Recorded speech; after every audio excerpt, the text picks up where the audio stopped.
أعوذ بالله من الشيطان الرجيم. بسم الله الرحمن الرحيم.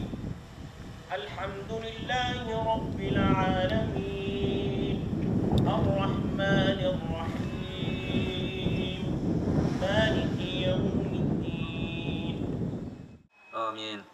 الحمد لله والصلاة والسلام على رسول الله. жараткан Аллахым окулган Кур'ан аяттарынын соопторун мына ушул жерде жаткан биздин шейит болуп кеткен аталарыбыз кеченки 7 апрелдеги окуяларда ушу жерде шейит болгон бир туугандарыбыз жана башка кечеки Баткен окуясындагы бүтүн шейиттердин арбактарына багыштаган болдук. Кудай Таала жаткан жерлерин жайлуу, топурактарын торко кылсын. Раббана атина фид дунья хасана ва фил ахирати хасанatan ва кина азабан нар.